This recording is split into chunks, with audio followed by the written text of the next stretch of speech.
Hello everyone, welcome back to my YouTube channel. One of the interesting topics from human resource management is called employee separation, and it is one of the demanded lectures these days on my comment section. So let me explain you in detail what is employee separation and what are the various methods we have for employee separation, right? So let's begin with the first topic, and that is what is employee separation. Now, separation is a situation where the service agreement of an employee with his organization comes to an end and the employee leaves the organization. अगर हम separation को समझे तो separation हमें पहले ही पता क्या होता है, जब दो चीजों के बीच में जुदाई होती है, दो चीज अलग होते हैं, दैट इज कॉल्ड सेपरेशन. तो यहां पर भी क्या होता है, on one side you have employees, on other side you have organization. तो जब भी कोई ऑर्गेनाइजेशन से कोई एम्प्लॉय आपको छोड़कर जाता है, तो in that situation, that is a particular situation that is called as employee separation. In practice, employees may be separated or may be moved out of the organization for variety of reasons like retirement, resignation, suspension, discharge, dismissal, layoff. तो कहने का ये मतलब है that कोई भी employee if he is leaving an organization, तो उसके मल्टीपल रीजंस हो सकते हैं, मल्टीपल मेथड्स हो सकते हैं. कोई रिटायरमेंट की वजह से, कोई रिजाइन की वजह से, डिस्चार्ज की वजह से, ले ऑफ की वजह से, वीआरएस की वजह से. ऐसे बहुत सारे मेथड्स हैं जिसके थ्रू कोई भी एम्प्लॉय अपने ऑर्गेनाइजेशन को छोड़कर जा सकता है, और इन सभी मेथड्स को भी हम डिटेल में कवर करेंगे. But be whatever is the type और form of the separation becomes important and sometimes traumatic event for both employees and organisation. एक बात हमें समझनी पड़ेगी, जब भी हमारे यहां पे कोई आता है, like if somebody is coming into the organization, we always welcome them. हम उनको वेलकम करते हैं, उनको इंडक्ट करते हैं, उनको ओरिएंटेशन प्रोवाइड करते हैं, हम उनको हर तरह से कंफर्टेबल करने की कोशिश करते हैं. बट जब भी ऑर्गेनाइजेशन से कोई इंप्लॉय जा रहा होता है, तो हम जनरली उनके लिए बॉदर नहीं करते, we don't care for them. And most importantly, most of the time ये जो एग्जिट होता है ना, वो बहुत ड्रामेटिक होता है for the employee also and for the organization also. Organization भी एम्प्लॉय को दोबारा कभी याद नहीं रखना चाहता, और एम्प्लॉय भी कभी ऑर्गेनाइजेशन को दोबारा याद नहीं करना चाहता, और उसी वजह से नेगेटिव वर्ड ऑफ माउथ बहुत ज्यादा फैलता है ऑर्गेनाइजेशन में, बिकॉज एग्जिट स्मूथ नहीं होता. इसी वजह से it is very very important for organization that they must plan exits. वो एग्जिट को भी अच्छे से प्लान करें. तो हम देखते हैं, अब मेथड्स की बात करते हैं. सबसे पहले हम रिटायरमेंट से शुरू करते हैं. अब रिटायरमेंट क्या होता है? Retirement is a major cause of separation of employees from the organization. It can be defined as a termination of the service of the employee after reaching the age of superannuation. अब हम सबको पता है कि हम कोई भी तरह की अगर हम जॉब करते हैं, तो उस जॉब का एक रिटायरमेंट एज होता है जिसको हम सुपरएनुएशन एज कहते हैं, राइट? किसी किसी ऑर्गेनाइजेशन में 60 इयर्स होता है, किसी किसी में 65 होता है. तो depending upon different job profiles, this age जो है वो 60, 62, 58, 65, ये उसका रेंज है जो सुपर एनुएशन का आपका रेंज है.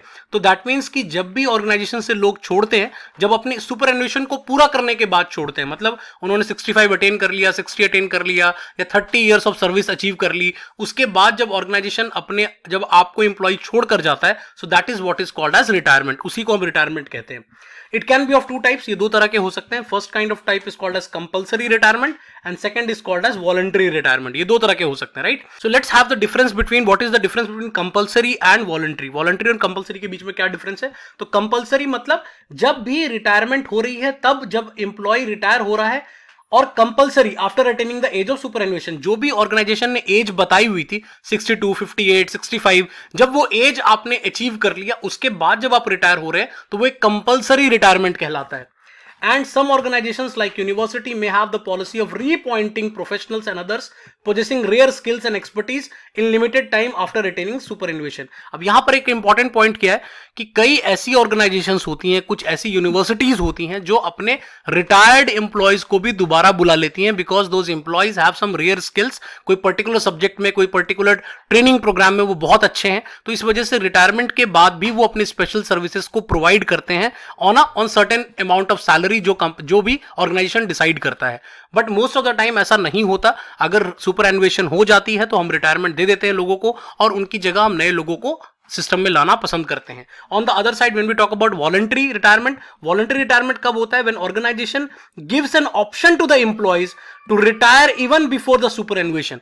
जब कई बार ऐसा हो सकता है कि मेरी एज अभी 48 ही है या 50 ही है, लेकिन तब भी ऑर्गेनाइजेशन मुझे एक ऑप्शन देती है कि अगर आप रिटायरमेंट लेना चाहते हैं, तो आप रिटायरमेंट ले सकते हैं. मतलब this is an option given by the organization to the employee, और इसी को हम वॉलंटरी रिटायरमेंट कहते हैं, और इस स्कीम को हम वीआरएस कहते हैं, वॉलंटरी रिटायरमेंट स्कीम.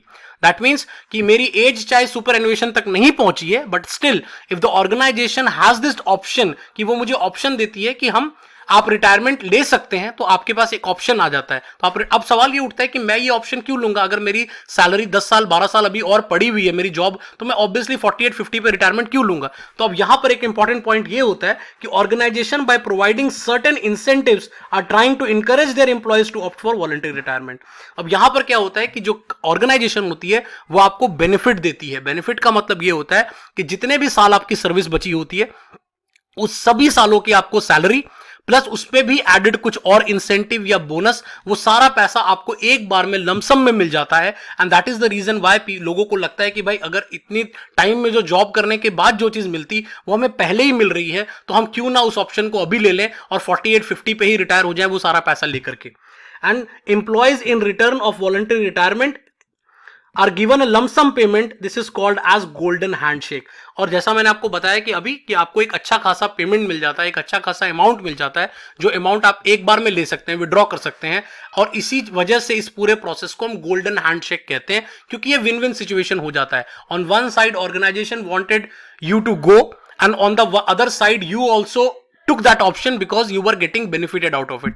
आपको उससे फायदा मिल रहा था, आपको वो पूरा का पूरा अमाउंट एक बार में मिल रहा है। तो कंपलसरी क्या हो गया? जब सुपर एन्वेशन मतलब 60, 58, 65 जो भी एज थी उस एज पर जाकर आप रिटायर हो रहे हैं, that is called compulsory. On the other side voluntary किसी भी एज पर हो सकती है, डिपेंडिंग अपॉन कि ऑर्गेनाइजेशन अभी किस पॉलिसी के साथ चल रही है। बट आप वीआरएस खुद से ऑप्ट नहीं कर सकते, जब ऑर्गेनाइजेशन ये ऑप्शन आपको देगी तभी आप ये ऑप्शन चूज कर सकते हैं, right? So let's move down to the next topic and that is called resignation। अब resignation क्या होता है उसके बारे में बात कर लेते हैं। Resignation is a termination of service by an employee by serving a notice called as resignation to the employer। अब जब भी एम्प्लॉय किसी ऑर्गेनाइजेशन को छोड़ना चाहता है, खुद से छोड़ना चाहता है, अपने विलिंगनेस से छोड़ना चाहता है, तो वो अपने एम्प्लॉयर को या अपनी ऑर्गेनाइजेशन को जाकर एक लेटर देता है, जिस लेटर में लिखा होता है कि वो रिजाइन करना चाहता है, मतलब अब और कंटिन्यू नहीं करना चाहता, ऑर्गेनाइजेशन में काम नहीं करना चाहता। So this process is called as resignation, इसी को हम रेजिग्नेशन कहते हैं। अब रेजिग्नेशन में भी वॉलंटरी और इनवॉलंटरी, अब यहां पर भी फिर से दो टाइप्स आ जाते हैं, वन इज वॉलंटरी। तो ऐसा करते हैं इन दोनों के बीच का भी डिफरेंस समझ लेते हैं। तो वॉलंटरी रेजिग्नेशन कब होगा? व्हेन द एम्प्लॉय हिमसेल्फ और herself decides to resign on the grounds of ill health, marriage, better job prospects. अब जब भी अगर मान लो मैं एक एम्प्लॉय हूं and if I want to resign into an organization और मैंने खुद से अपना रीजन लिखा कि मेरी तबीयत ठीक नहीं रह रही, मेरे को और कहीं अच्छी जॉब मिल रही है, मेरे मैरिज हो रही है, या कोई भी रीजन जिसकी वजह से मैं रिजाइन करना चाहता हूं, तो जब मैं खुद से रेजिग्नेशन डालता हूं that is called voluntary resignation. On the other side involuntary कब होगा? जब, जिसको हम कंपलसरी भी कहते हैं, when the employer directs the employee to resign on the grounds of duty और इनडिसिप्लिन और face of indisciplinary action.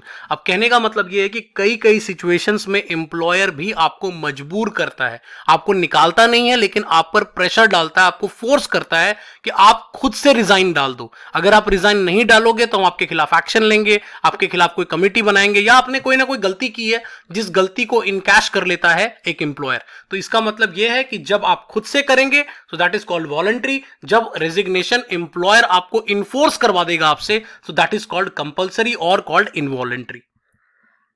However, in the case of involuntary resignation, a domestic inquiry should be conducted before asking the employee to resign। लेकिन एक बात यहां पर जो important है वो क्या है, दैट अगर इनवॉलंटरी रेजिग्नेशन हो रहा है सो इन दैट सिचुएशन एक कमेटी होगी, एक डोमेस्टिक इंक्वायरी होगी जो इस बात को प्रूव करेगी या इस बात की रिपोर्ट सबमिट करेगी कि उस एम्प्लॉय को जाना चाहिए या नहीं जाना चाहिए। ठीक है, तो हो सकता है कि ये इंक्वायरी बहुत इंपॉर्टेंट हो जाती है अगर आप इनडिसिप्लिनरी एक्शन पे किसी को निकाल रहे हैं। This is because otherwise the affected employee can go to the union और कोर्ट ऑफ लॉ। अगर आप कैसे भी किसी को फोर्स करेंगे तो वहां पे क्या हो सकता है कि वो एम्प्लॉय कोर्ट में जा सकता है, ट्रेड यूनियन में जा सकता है, तो इस तरह से, या किसी एनजीओ का सपोर्ट ले सकता है, कल को मीडिया को इन्वॉल्व कर सकता है, तो उससे ऑर्गेनाइजेशन की बदनामी होने के चांसेस होते हैं। इसी वजह से ये पहले से ही कंपनी इंश्योर करती है कि अगर हम किसी को निकाल रहे हैं तो उसको पूरा जस्टिफिकेशन और पूरा रीजन देकर निकालें कि हमने उसको क्यों निकाला। Let's talk about the another method that is called layoff and one of the most popular methods these days। ये आपको हर न्यूज़पेपर में अभी देखने को मिल जाएगा, कोविड की वजह से इतने लोगों को ले ऑफ किया गया, इतने लोगों को ले ऑफ किया गया। तो एग्जैक्टली ले ऑफ है क्या, उसके बारे में बात करते हैं। So layoff implies denial of employment to the employees for reasons beyond the control of employer। जब एम्प्लॉयर के सामने कोई ऐसी मुसीबत आ जाती है, कोई ऐसी परेशानी, ऐसी प्रॉब्लम आ गई जिसको वो कंट्रोल नहीं कर सकता, उसके कंट्रोल के बाहर है सिचुएशन, तो उस सिचुएशन में वो एम्प्लॉयमेंट से डिनायल करता है। निकालता नहीं है आपको, डिनायल करता है कि मैं आपको फर्दर एम्प्लॉयमेंट अभी नहीं दे सकता हूं बिकॉज मेरे पास अभी कुछ ऐसी प्रॉब्लम्स आ गई हैं जो आपके कंट्रोल में नहीं है। ब्रेकडाउन ऑफ मशीनरी, अब क्या क्या चीजें हो सकती हैं उसके बारे में बात करते हैं। It could be breakdown of machinery, it could be seasonal fluctuation of demand, it could be shortage of power and raw material, it could be it could be Covid, it could be any kind of bankruptcy, कुछ भी इस तरह का reason जिस वजह से company को बहुत ज्यादा लॉसेस हो रहे हैं और कंपनी इस पोजीशन में नहीं है कि वो आपको फर्दर पे कर पाए।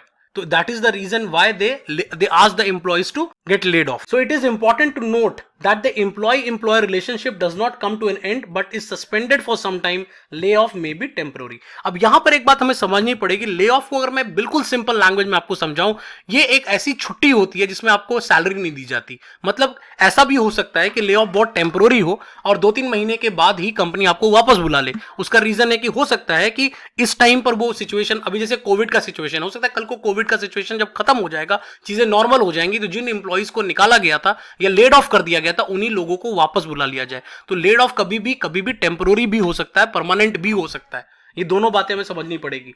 इन seasonal industries like mines, sugar, lay off occurs routinely. अब कुछ एक ऐसी इंडस्ट्री है जहां पर सीजनल बिजनेस होता है, जैसे शुगर का बिजनेस हो गया, माइंस का बिजनेस हो गया, ऐसी कोई भी चीज जो बहुत ही सीजनल फ्लक्चुएशन से चलती है, तो उसमें क्या होता है, कुछ सीजन तक आप काम करते हैं, फिर कुछ सीजन तक आपको छुट्टी दे दी जाती है। So that is called lay off एक तरह से, ठीक है।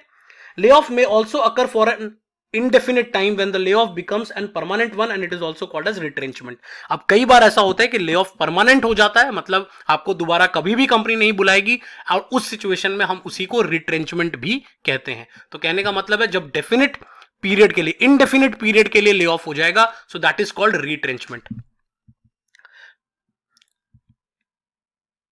अब इसमें कुछ और बातें भी हम समझ लेते हैं, ले ऑफ में और क्या चीजें होती हैं। According to the section 25C of the industrial dispute act 1947, अब जो इंडिया का एक इंडस्ट्रियल डिस्प्यूट एक्ट है 1947 में, उसमें क्लियरली ये बात मेंशन की गई है कि अगर आप किसी को ले ऑफ कर रहे हैं तो is entitled for compensation to equal to 50% of the basic wages. जितनी भी उसकी बेसिक वेज है उसका 50% सैलरी आपको उसको देना पड़ेगा अगर आप उसको पे कर रहे हैं। Dearness allowance that would not be payable, that would have been payable to him has not been laid off. तो ऑब्वियस ही बात है कि जितना भी उसकी बेसिक सैलरी बनती है उसका कम से कम 50% आपको उसको पे करना पड़ेगा as per the section 25C। लेकिन कब, उसमें भी कुछ सिचुएशंस है, कुछ फॉलोइंग कंडीशंस मेट होनी चाहिए। वो कौन कौन सी कंडीशंस है? पहली कंडीशन ये है, it should not be a casual worker. वो कैजुअल वर्कर मतलब टेम्पोररी वर्कर नहीं होना चाहिए, वो आपका परमानेंट एम्प्लॉय होना चाहिए। ये सबसे पहला कंडीशन है। Second condition, his name should appear in the muster roll of the establishment, मतलब जो आपकी सैलरी स्लिप्स बनती हैं, जो मस्टर रोल होता है आपका, जो HR सैलरीज बनाती है, वहां पर उसका नाम होना बहुत जरूरी है। और तीसरी चीज बहुत important, he have completed not less than 1 year, मतलब कम से कम 1 ईयर से ज्यादा की सर्विस वो आपके ऑर्गेनाइजेशन में कर चुका है। अगर ये तीनों कंडीशंस मेट होती हैं, उन दैट सिचुएशन आपको उस एम्प्लॉय को ले ऑफ करते समय उसको 50% सैलरी देनी पड़ेगी जो उसकी बेसिक सैलरी का बनता है, right. Let's talk about the next one and that is called retrenchment. Retrenchment मैंने आपको भी जस्ट बताया था, रिट्रेंचमेंट मैंने आपको जस्ट अभी बताया था कि जब इंडेफिनिट पीरियड के लिए आप किसी को ले ऑफ करते हैं तो दैट इज कॉल्ड रिट्रेंचमेंट। तो थोड़ा सा उसके बारे में बात कर लेते हैं। It is called permanent termination of the employee service from economic reasons. अब कई बार क्या होता है कि आपकी इकोनॉमिक कंडीशंस बहुत खराब है, किसी ऑर्गेनाइजेशन को बैंकरप्ट हो रही है, उसको लॉसेस हो रहे हैं, या मार्केट में डिमांड नहीं है, सरप्लस स्टाफ हो गया है, पुअर डिमांड है मार्केट में, जनरल इकोनॉमिक स्लो डाउन हो गया, जिसकी वजह से कंपनी अब प्रॉफिट नहीं बना पा रही है। तो इन दैट सिचुएशन उसको अपने एम्प्लॉइज को जाने को ही कहना पड़ेगा, and that is called, and that is mostly permanent in nature, and in that situation उस चीज को हम रिट्रेंचमेंट भी कहते हैं। The Industrial Dispute Act 1947 makes it obligatory for organization to employ 100 or more employees to give 3 months notice to the employee for retrenchment और prior approval of the government. अब यहां पर एक पॉइंट और इंपॉर्टेंट है कि इंडस्ट्रियल डिस्प्यूट ये कहता है कि अगर आप किसी एम्प्लॉय को निकाल रहे हैं, खासकर उन ऑर्गेनाइजेशन पे ये अप्लाई होगा which has more than 100 employees, अगर 100 से ज्यादा एम्प्लॉइज हैं तो आपको उसको कम से कम 3 मंथ्स का नोटिस देना पड़ेगा। अगर 3 मंथ्स का नोटिस से पहले आप उसको निकाल नहीं सकते, आप 3 मंथ्स पहले उसको बताएंगे कि भाई 3 महीने के बाद तुम्हें जाना पड़ेगा। In other organization employee must be served 1 month. अगर आपके पास 100 से कम एम्प्लॉइज है तो कम से कम 1 मंथ का नोटिस, तो मैक्सिमम 3 मंथ्स का नोटिस और मिनिमम 1 मंथ का नोटिस आपको देना पड़ेगा, indicating the reasons for retrenchment, कि आप क्यों किसी को जाने को कह रहे हो, आपको ये भी आपको बताना पड़ेगा। he or she should be paid compensation equal to 15 days of wages for every completed year of services.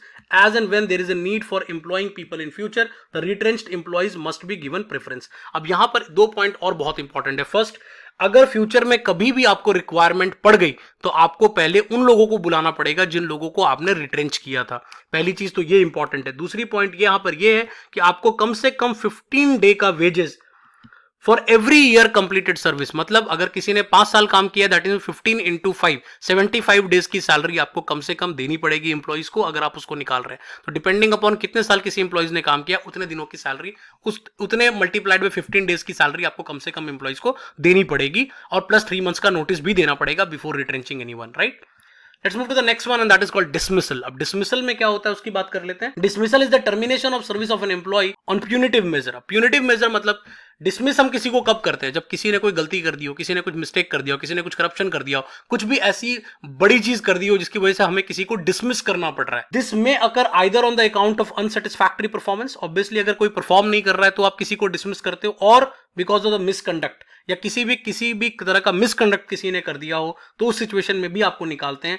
Plus कभी भी जब employees as expectation of the employer काम नहीं करता या as per the standards given नहीं देता या अनसेटिस्फैक्टरी परफॉर्मेंस आ रही है उसकी, इन दैट सिचुएशन आप किसी को भी डिसमिस कर सकते हैं. ठीक है. Wilful violation of rules and regulation. अगर कोई जानबूझकर रूल्स एंड रेगुलेशंस को ब्रेक कर रहा है, so in that situation also employees को मिसकंडक्ट के बेसिस पे आप निकाल सकते हैं. Although dismissal is a very drastic step. Obviously अगर आप किसी को डिसमिस करेंगे तो उससे उस पर्टिकुलर एम्प्लॉय की अर्निंग तो इफेक्टेड होगी, साथ में उसका इमेज भी खराब हो जाएगा और उसको बाकी जगह भी जॉब नहीं मिलेगी. So it is very very important कि आप बहुत ध्यान से, बहुत सोच समझकर किसी को डिसमिस करें. Therefore dismissal is a major should be resorted with great care and caution. मैंने जैसा आपको जस्ट बताया, you must be very very careful while dismissing anyone.